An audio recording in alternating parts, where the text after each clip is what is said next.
Ahora, entonces empezamos con el primer artículo que dice artículo número 4, ¿ya? Es este de aquí. Presentación de planos. Sí, dice la presentación de proyectos de habilitación de suelo y edificación se realizará en planos de papel impreso y en medio digital. Y para su aprobación y registro se sujetarán a las normas ahí indicadas y a las disposiciones de esta sección. ¿Ya? Además, las láminas que se pueden utilizar para la presentación de los planos son de los formatos que ustedes ven a continuación, ¿sí? O sea, yo puedo presentar desde láminas A3 hasta 4A0. ¿Cómo se presentan normalmente los proyectos? Se presentan en A1, ¿ya? No, ¿por qué no A0? Porque son planos muy grandes, son más difíciles de manejar. Entonces, esos más se utilizan en proyectos viales que en proyectos de construcción tipo inmobiliaria.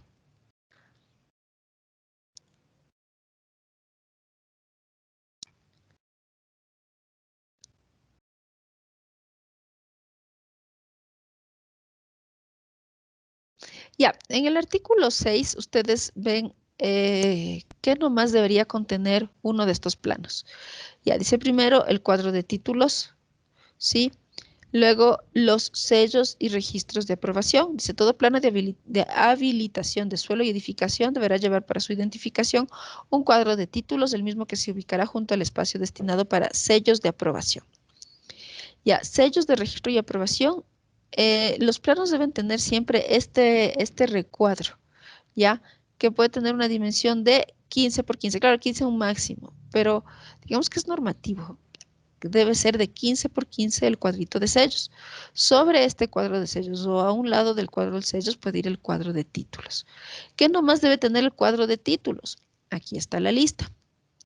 Ya debe tener la clave catastral y número de predio, el nombre del proyecto, nombre, número de cédula y firma del propietario, nombre, firma, número de registro y cédula del profesional responsable, nombre, firma del representante legal de la empresa o promotor si lo hubiere, título de la lámina, escala o escalas, fecha, número de la lámina. ¿Sí? Si es que cada una de las especialidades o se requiere varias láminas por el tipo de especialidad que tiene el proyecto, entonces la numeración iniciará con esta identificación, ¿sí? Entonces, por ejemplo, yo tengo 3 planos arquitectónicos, entonces los planos arquitectónicos se numerarán como A1, A2 y A3. Después de eso tengo 4 planos estructurales, entonces se numerará como E1, E2, E3, E4. Además de eso tengo 2 planos de instalaciones sanitarias, será IS5. Tengo un plano de instalación eléctrica, perdón, IS1. Si tengo un plano de instalación eléctrica, será IE1. Si tengo un plano de instalación mecánica, IM1. Si tengo un plano de instalaciones electrónicas o 2 planos de instalaciones electrónicas y de comunicación, se denominará IC1 e IC2, ¿sí? Igual con los estudios especiales, o sea, cualquier otro tipo de estudio que se haga para la construcción. Eh, Contenido mínimo de los planos. Entonces, para proyectos arquitectónicos, ¿qué mínimo nos van a pedir? Dice levantamiento planimétrico y topográfico del terreno y cortes correspondientes, ¿ya? Dice, en caso de construcciones adosadas, es decir, si no hubieran retiros laterales y o posterior, será necesario también el nivel natural de los terrenos colindantes para saber que no me esté yendo muy abajo y no pueda yo poner en peligro la estructura, las estructuras colindantes.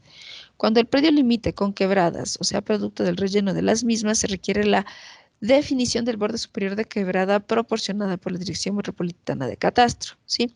Es decir, hasta dónde está la quebrada y a partir de eso les medirán el retiro que debe tener y ahí puede ubicarse en la construcción.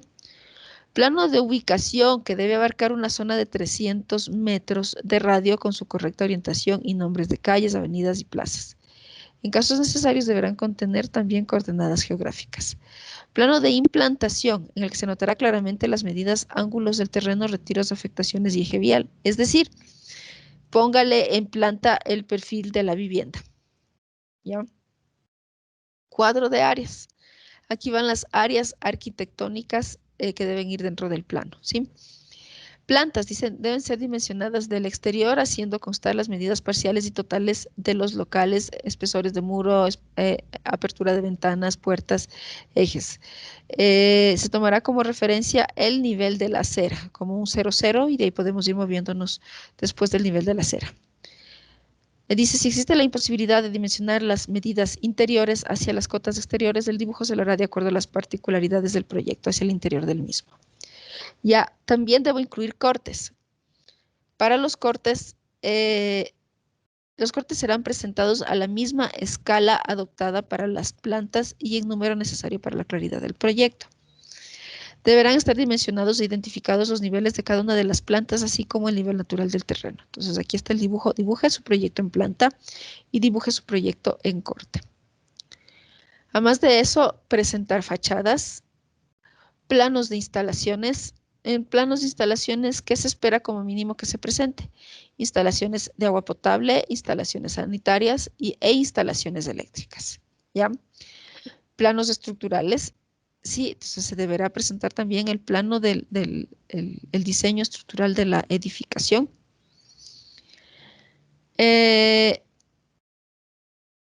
Ok, aquí tenemos un modelo de cuadro de área, ¿sí?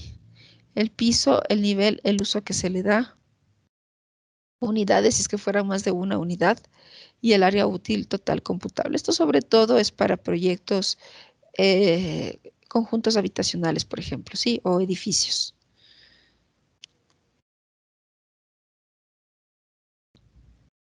A ver, déjeme ver un ratito en cuál estaba. Ya estoy en la 7. Ya. Esto es en el caso de que sean proyectos de subdivisión o reestructuración parcelaria, o sea, cuando sea para dividir al terreno, ¿no? Entonces, esto no le vamos a ver ahorita, pero pueden revisarle. De igual manera, si es que son urbanizaciones, entonces, ¿qué nomás se debe presentar? Eh, Equipamiento comunitario y áreas verdes en urbanizaciones, tampoco nos metemos porque estamos trabajando con áreas, con viviendas individuales. Si es que el proyecto fuera por etapas, eso también es cuando es más de una vivienda, más de un proyecto unifamiliar. Ah, la memoria técnica. eh, Dice, en los casos requeridos se describirá de manera general las características y peculiaridades del proyecto, ¿sí? Una memoria técnica con un máximo de 5 hojas en la que me describa, en la que pueda describir yo las características del proyecto y los puntos relevantes del proyecto. Ya, ¿en qué escalas dibujaremos? Entonces, planos de detalle entre escala 1:1, dependiendo del nivel de detalle, pero nosotros para las viviendas podemos utilizar entre 1:20 y 1:50. Claro, también hay 1:10 cuando son detalles pequeñitos, como por ejemplo corte de escaleras, cortes de columnas. El siguiente dice plano de implantación, plantas, elevaciones y cortes, ¿sí? Entonces nosotros utilizamos el 1:50 por lo general para viviendas. El tipo de dibujo acerca de planos de diseño urbano, entonces esos ya son bien grandes. Estos no les utilizamos en escalas de entre 1:500 a 1:200. Esto nosotros ya no necesitamos. El siguiente dice, anteproyectos, bosquejos podrán presentarse en cualquiera de las escalas de la tabla cuando se trate de una idea general del proyecto, ¿sí? Listo. Luego de esta, hemos revisado el artículo del 4 al 8. Echémosle una ojedita al artículo 10.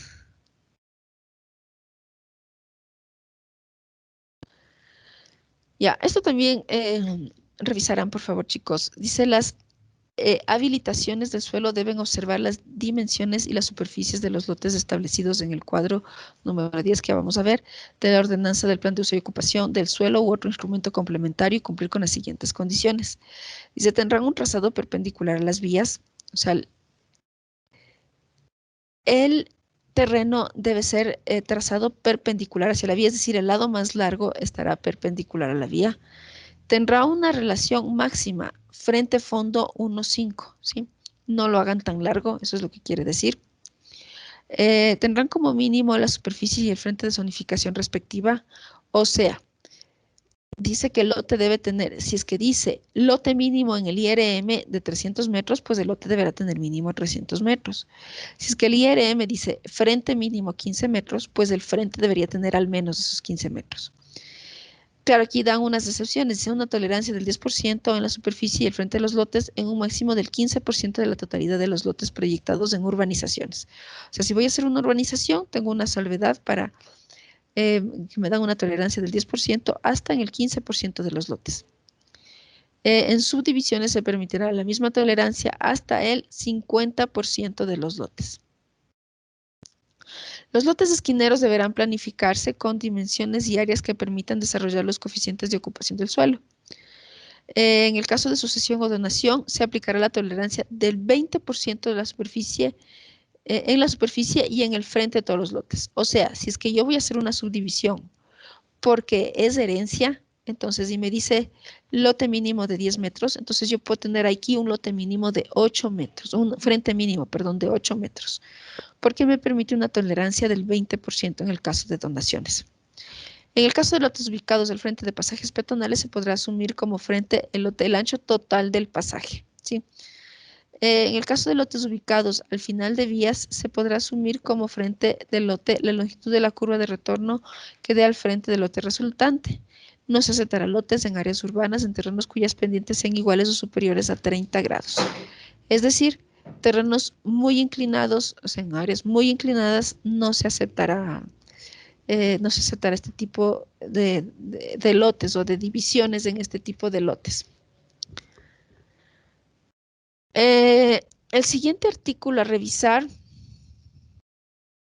es el artículo 22, que habla sobre las escalinatas. A ver, este artículo yo lo tengo.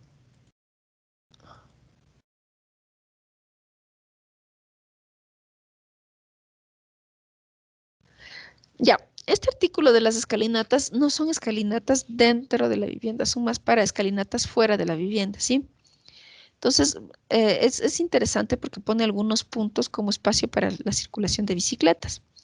Por ejemplo, dice, son aquellas que permiten salvar con gradas la diferencia de nivel entre vías o permiten el acceso a predios que se encuentren a desnivel de las aceras.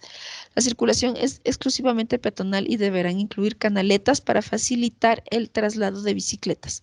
Si son laterales, en cada una deberá tener 15 centímetros de ancho separándose 15 centímetros del muro vertical o una canaleta bidireccional de 40 centímetros. El emplazamiento y distribución de las gradas deberán acompañar orgánicamente a la topografía.